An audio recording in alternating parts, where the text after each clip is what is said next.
Hey guys, it's great to be with you. So I'm Catherine Reed, as was mentioned. I work with an organization called Right to Start. And for those of you who don't know, Right to Start is a national nonprofit, nonpartisan organization. And we exist to make entrepreneurship a civic priority. And we do that through changing communities, and that's the work that I lead at the grassroots level. We bring the ecosystem together to educate people about the power of entrepreneurship that we've heard about today. And to talk to policymakers about why it's important. We also change minds by storytelling and work in the media, and we change policies. And one of my colleagues is going to join our panel today to talk about the policy work that we do across the country. My work is national, but I happen to live in Raleigh, and I'm very lucky to do so. We heard from Stormy about why Raleigh is an awesome place to live. I am leading the work of building the field organizing for the organization, and that includes now 7 statewide starters coalitions across the country. And one of those is in North Carolina, and I'm delighted that my 2 colleagues who are leading the work in North Carolina are here today. And I encourage you to talk to them both. So if Paula Pingle is our coalition manager, if you'd stand, Paula, and Vania Ramos Ponce is our advocate. And these 2 amazing women are working to bring the ecosystem together. So we often hear in this type of work there's a lot of silos. So we're really trying to break down those silos, coordinate and collaborate. And the work of coalitions is really to do this work of education, is educating policymakers about entrepreneurship. Obviously, we're the choir here. We know why it's important. But we did a poll at Right to Start that found that only 18% of the public actually knows that it's new and young companies that are the greatest source of net new jobs. Like, we've got to change that number. So that's the work of the coalition. And you can talk to Paula and Vania about how to join the coalition. We invite everybody. We've got ESOs. We've got an amazing advisory council, many of whom are here. We've got entrepreneurs, and we've got members of the public. And so we're really excited about that. The other thing I wanted to talk about just before I turn it over to our panel is, and it's been mentioned here by the Mayor of Durham already, is this 250th birthday party of America that is happening next year. So America is one of the greatest startup nations of them all, and we have launched a national campaign to educate more people about the importance of entrepreneurship, and it's called America the Entrepreneurial. So you can go to americatheentrepreneurial.org and you can learn about how to join this national campaign where we're going to be educating people about this. We're going to be talking to policymakers. And just last week, we launched 3 playbooks because we often get asked as an organization, what can I do? What can I do beyond what I'm doing to support entrepreneurship? Well, we now have an answer for you. We have 3 playbooks. We have one for individuals, we have one for partner organizations, and we have one for policymakers about different ways that you can all get involved in supporting entrepreneurship. We've got ways that you can host events. We're going to be hosting a lot of events. Obviously, it is a birthday, so we have a lot of birthday celebrations that we're going to be supporting. We have a storytelling contest. We're going to be finding amazing entrepreneur stories and talking about those and spreading those across the country to educate this populace that only 18% knows why it's important. So we want to share those stories with people. We have ideas for policymakers. How can you make it easier in your city and state to support entrepreneurs? So I highly encourage you to go to americatheentrepreneurial.org and get involved with us. Thank you very much to NC IDEA, who's one of our founding partners in that, as is Global Entrepreneurship Network is one of our founding partners as well, and we encourage you all to do that and to sign up. And we, hot off the press, we just created some swag for the campaign, and we have these 2 stickers. Support entrepreneurs, they live next door, and I'm a founder of America's future. There's the 2 F's, founder and future. Founders are the future of America, and so I encourage you all to join us in that campaign. Thank you very much. So now, without further ado, I'd love to invite my fellow panelists up so that we can have a rich and deep conversation about policy, policy change and making it easier for entrepreneurs. So Jason, Jenny, and Representative Pittman. These are the Global Entrepreneurship Network pins.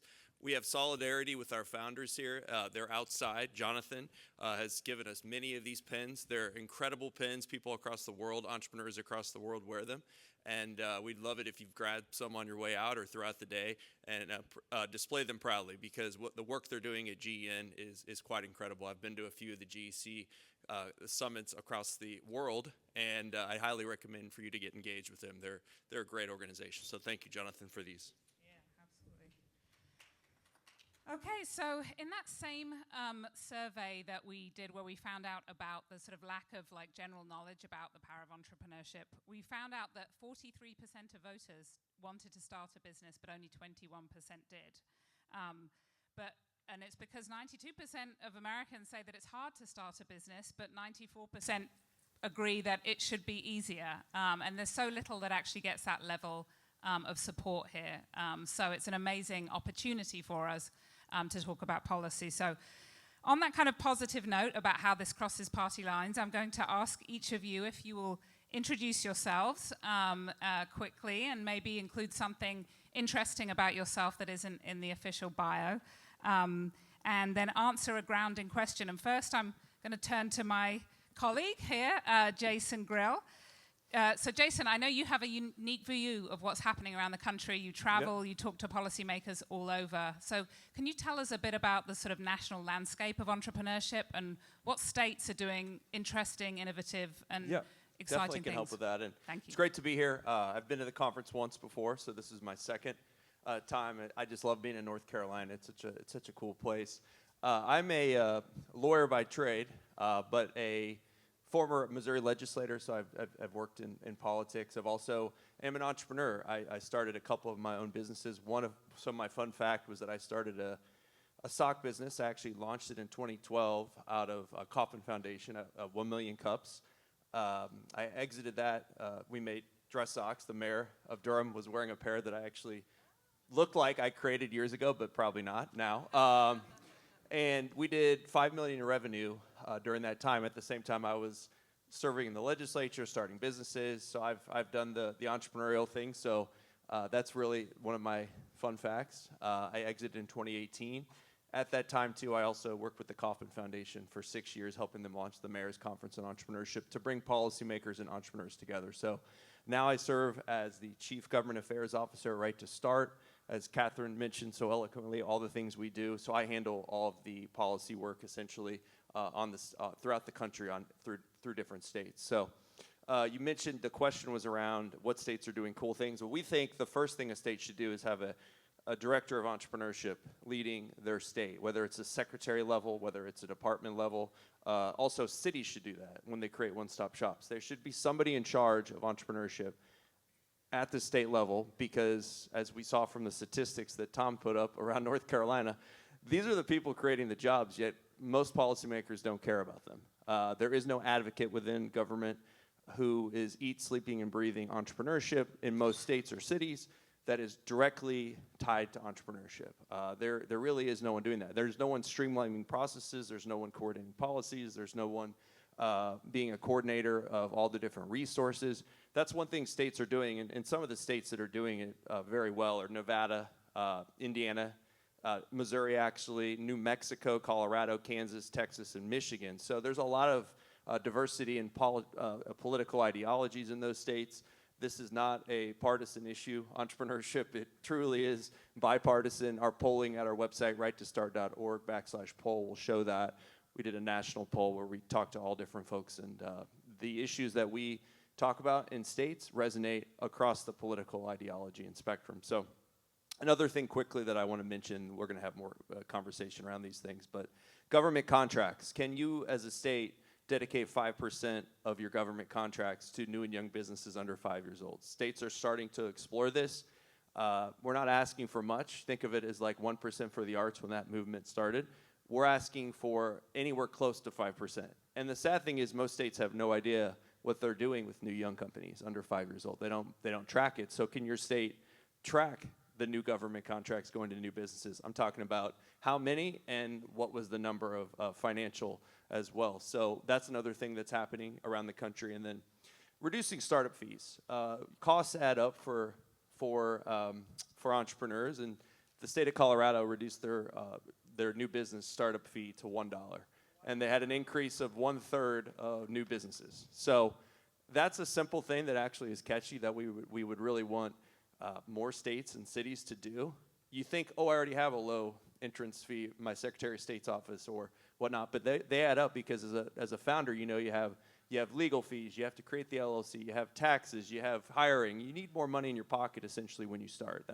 We need to convince government officials of that because that truly is a barrier. Why, as a government, are we penalizing job makers in our systems? And this is one way a state or a city can really do something simple to increase that. So there's all other things. We're going to get into some workforce development issues and other things, but I would say have someone ahead of entrepreneurship in your city or state and make it a point to make it an emphasis. It's not just somebody that's working with small businesses and economic development. It is an actual director of entrepreneurship, secretary of entrepreneurship within the governor's office, Department of Commerce, the mayor's office, whatever. That is a huge thing, and that person is tasked with basically being the point person on entrepreneurship. So that's the number one thing I would say. Great, Thank you very much. Yeah, thanks, Jason. So Jenny, we've heard from Jason about this, like kind of the number of regulations and rules that there are. You focus on cities and how they can make it simpler, faster, and easier for businesses. So can you talk a little bit about the Cities Work program? And I know you've worked with the city of Raleigh or working with them currently. And what can we learn from, like, what can a city do? What are some simple things they can do? Are there examples as well from other places we can learn from? Sure. So my name is Jenny McDonald. I'm the director of Cities Work at the Institute for Justice. And so IJ is a national nonprofit. We've been advocating for entrepreneurs for over 30 years now, and our Cities Work initiative has been going since 2022. So we come in and we partner with cities completely free of charge to help them identify and then rectify some of the regulatory barriers to entrepreneurship. We understand that there are a lack of funding or lack of education and all these kind of other issues that make it difficult to start a small business. So we focus on the regulatory side. We research the entire process to start a business, but we also engage with entrepreneurs. And through that work, looking at what's on the books and then what are people's lived experiences with the regulatory process, we come up with reform recommendations for the city. And I think what makes us unique is that we don't stop there. So we will engage in a years-long relationship with the city where we help them implement those reforms. So there are things like Jason mentioned, right, reducing fees. Can we make it cheaper to start a business? It costs almost $9,000 just in permit fees alone to start a restaurant in the city of Austin, right? That's ridiculous. And so we then come in and we tell the city, okay, here are some fees that you can reduce. Why don't we cut fees by 50% for brand new businesses? Why don't we do a fee holiday or reduce those permit times for folks that are just getting started? We also look at things in your zoning code. So we help figure out how can we make it easier to start a business in this place and in this specific space? Can we do things like accessory commercial units? Can we do things like allow home-based businesses by right instead of requiring special permission for that? So we do a wide array of work with cities to really help them target exactly what their entrepreneurs need. And what we find is that when you're engaging with particularly a more diverse group of entrepreneurs, the people who maybe don't have a voice at City Hall usually, we find that those really creative and innovative solutions come to the forefront. And now that we've been doing this for several years, we're able to take best practices from cities around the country. So from cities like Raleigh, who are really intentional about reforming their regulations to make entrepreneurship more of a priority. And we can take those and we can export them to other cities that need help. So being able to compare cities across the country, I think, is really helpful. And we're really lucky that we've been able to work with the city of Raleigh on doing just that. And we're continuing to move forward on that too. So we're excited. What was your fun fact? Oh, I don't have a fun fact. Jenny? I have a fun fact about you. Scooters. Jenny, we went shopping in Australia at the Global Entrepreneurship Network. We That's did. kind of a fun fact. That is a fun fact, yes. We first got to know each other through Jen. Yes. Representative Pittman, I loved listening. I listened to 2 podcasts in preparation for this, which I highly recommend to others listen. One was, of course, the Ecosysteming podcast with NC IDEA, and then another one with the local Institute for Local Self-Reliance. And I learned so much about Wilson and Wilson County and the city of Wilson. And it sounds like in many ways it's a model for entrepreneurship. And so I'd love to just learn more about what you're doing there, and particularly around this new biomanufacturing education and skills training center, BEST, easier to say, BEST center, and how it's going to support workforce training for entrepreneurs in Wilson. Well, certainly, and it's great to be here with all of you today. As was mentioned, I represent the 24th District in the North Carolina General Assembly. That's Wilson and Nash counties. And it is a fantastic time to be in Wilson County right now. And it is really what we see as the hope and the future of Eastern North Carolina. So as you mentioned, we have this BEST Center, which is housed in the Wilson Community College campus. And the whole idea is upskilling our workforce. I mean, we have now put in, from the state level, $40 million into this workforce training center because we're recruiting major companies and having startups every day that are coming about, and they're worried about who's going to help us on this mission, who's going to help make sure that this doesn't become just a goal, but it is a dream that all can see. And so we're really excited about it.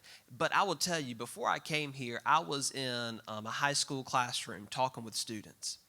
And I am always surprised by the number of students that come up and they don't say, I want to be a lawyer or a doctor. They have an idea.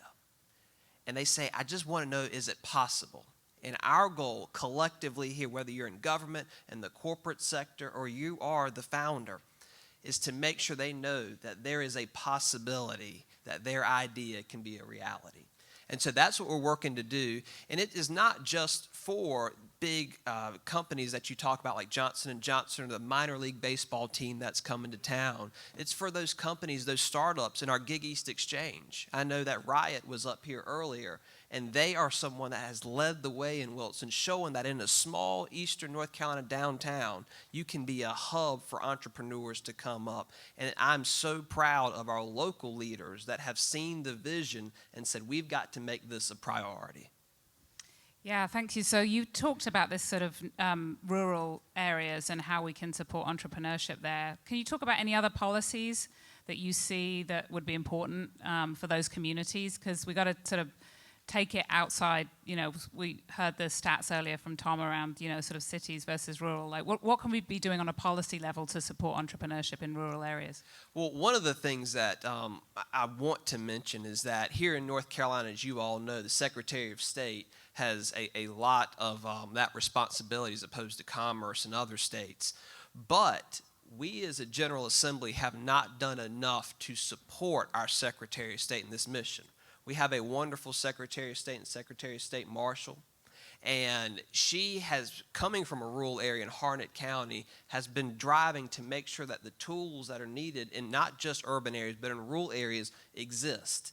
Talking about dashboards, talking about making sure that folks can come out to rural areas to serve, working with our community colleges to make sure that the small business centers that exist within them have the resources that they need. And instead of saying this is a leading vision, the General Assembly is oftentimes looking to cut her budget. And that is not good for entrepreneurs. It's not good for that growing mindset. And unfortunately, you know, you all here understand that in North Carolina, our General Assembly it's an interesting time to serve. I've got to leave here and I've got to go downtown to be for our special session that the governor just called. And so we are not in a position where we're working together, and we have got to shed these partisan differences and look at these ideas and fund them properly. That is the key ingredient that it's missing in North Carolina. We have good leadership, and we've got good ideas that focus not just on the urban, but everyone in North Carolina, but we've got to fund them properly. Can I just chime in please. there with the representative? One of the things we're trying to do, and Kaufman tried to do, is we have to have people like the representative in rooms with people like you. And until you can tell your story of entrepreneurship to people like him, he already obviously gets it because he's here, to the rest of the legislators and to the executive departments and whatnot, then they're not going to care about you because they're not hearing from you. They don't know your stories. And so that, to me, is one of the most crucial things as entrepreneurs that we have to do, is really share with them not only our barriers, but also our successes. So then he can share those with his colleagues as well. I think that's so important. Yeah, just that's one of the things that we do is try and shorten the distance between policymakers and entrepreneurs, so that we get more people who understand, who are in elected office. So we talked a bit about workforce and the importance of that. And Jenny, I don't know if you've got or Jason anything to add around, particularly that entrepreneurship itself is workforce development in many towns and cities. So are there ideas or policy thoughts around, workforce development that you'd like to share that North Carolina could be focusing on? Yeah, I'll start with that. The Mayor Pro Tem mentioned the first thing. She was talking about boards and commissions. We need more entrepreneurs to serve on workforce development boards.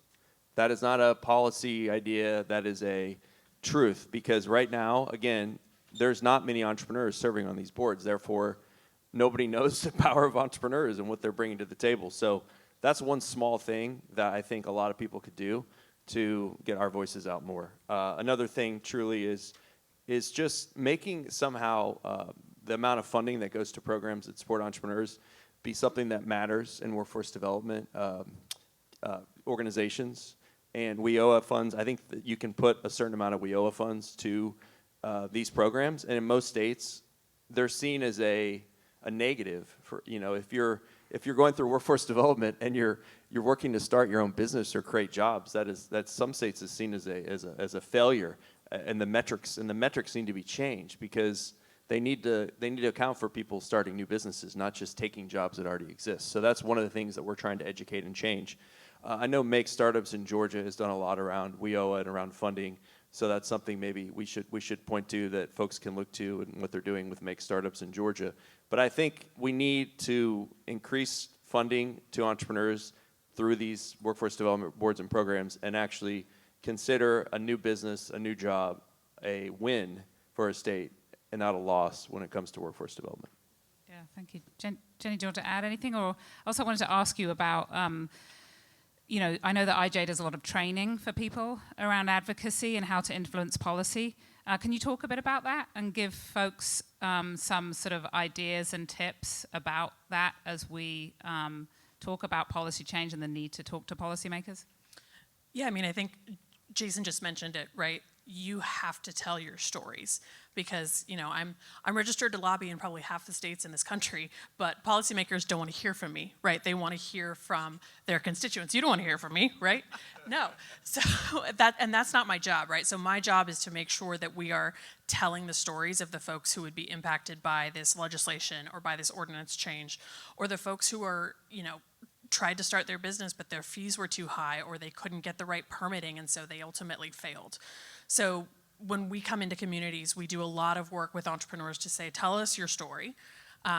We will then help you communicate that to your city councilors or to your elected officials.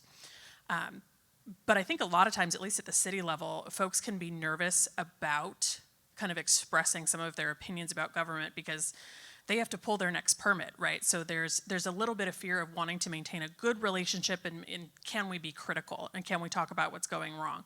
And so that's part of a gap that we fill as well, when we provide kind of anonymized information and stories to policymakers, so that people can feel like their voices are getting out there without fear of maybe souring those local relationships.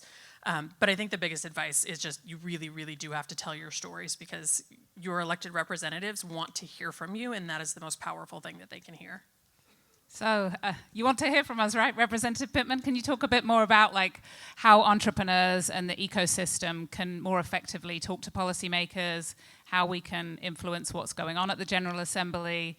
And obviously we mentioned we now have this coalition working to do that in the state. What can they do to be supportive of the work that you're doing at the General Assembly?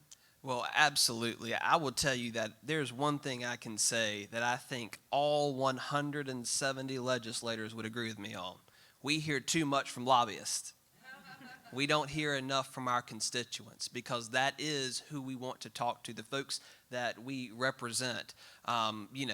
Whether it be in the halls of the General Assembly or like Amanda from the Wilson County Library System here today. Those connections matter. That's what we're looking for. And on the podcast with Tom, one of the things that I highlighted that has been a great gift of my life is to now represent my hero, Governor Jim Hunt. And one of the things that Governor Hunt always talked about was growing the pie, not just slicing it up in smaller ways. The only way to do that is to make sure that the folks that are representing all of you and representing all of us are in tune with what your needs are. And so I would just encourage you to make that phone call, send the email, show up at their office, whether in the district or in the General Assembly. And I can give you a quick example of how that's been effective. Back home, I am not working day to day on economic development, but I had someone pick up the phone and call me. And she said, the city and this group that they're talking about, they're not making much headway because in order for their business idea to grow, they need to talk to the church. And I said, well, I know that church. That church, there are a lot of friends with me, so let's get a conversation, sit down and work it out. That's what we're here to do. We're not here just to push a red or a green button. We're here to help you navigate and to create these relationships. The relationships are the fuel that are going to make you successful, and we need you to be successful because without your success, North Carolina can't be successful as a whole. So reach out and ask for those intangibles. That matters. Okay, so I think we're getting close to lunch, and we know we don't want to keep people from eating, but I wanted to just ask you, we believe at Right to Start that entrepreneurship should be a civic priority because it changes communities, it changes lives. Every 1% increase in entrepreneurial activity in a state correlates to a 2% decline in poverty. It's amazing. It gives me goosebumps. It's amazing. So what gives you hope? What can this room do to support entrepreneurship in North Carolina, and how can we make it a civic priority here? I think the thing that excites me nationally even is that when we talk about reducing regulatory barriers to entrepreneurship, it is no longer a right of center, cut red tape, reduce, deregulate type of conversation. I think everybody is recognizing that regulatory barriers are a serious equity issue. And if we want to grow the pie, if we want a more diverse small business culture, we have to be talking about reducing regulations. And I think people are really embracing that, and that's really exciting. Specifically in North Carolina, working with the city of Raleigh has gotten me really excited.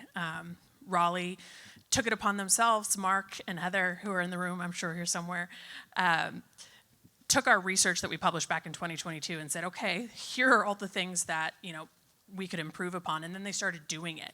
And so we now have the opportunity to work with the city of Raleigh to say, you have made so much wonderful progress on your policy changes, and we're here to help you elevate that even more. So I think the fact that cities are taking the initiative to really see what can I do at my local level to improve the environment for entrepreneurs, I think is just really, really exciting to us.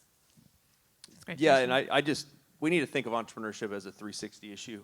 I think too much in policy, we've thought of it as this. Here's an incentive for this, or a tax credit for this, or a startup fee for this. But entrepreneurship, childcare, mortgages, home buying, education, as Jonathan mentioned.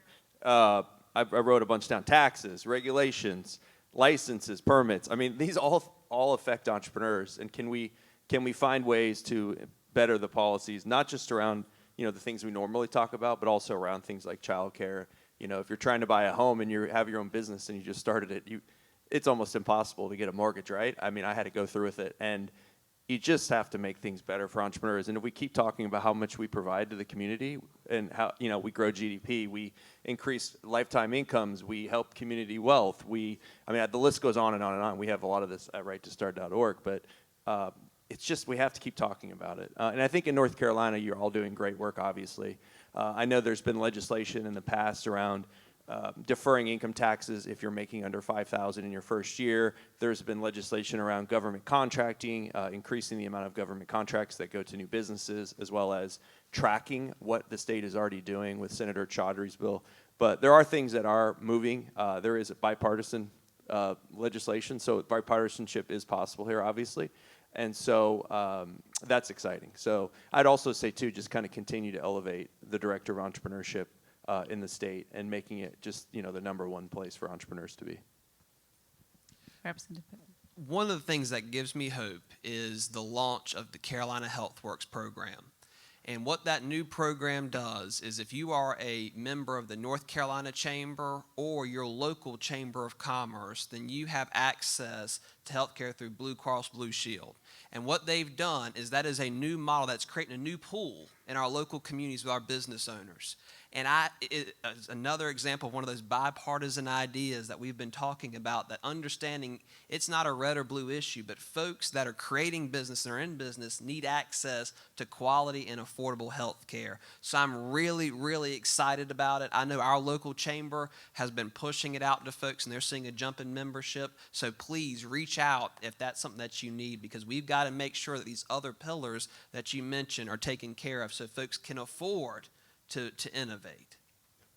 I just wanted to give a plug as we close here as well. If you were inspired by today's conversation and you want to learn how to get involved in advocacy, how to talk to a policymaker, what the key notes are to talk about and to learn more about policy for entrepreneurs, then myself, Paula, and Vanya are leading a workshop tomorrow, breakout group around that. So hope to see you guys there. But thank you to this great panel, who I'm sure over lunch will be willing to talk more about policy and entrepreneurship. And thank you all for being here and talking on this panel today. Appreciate it.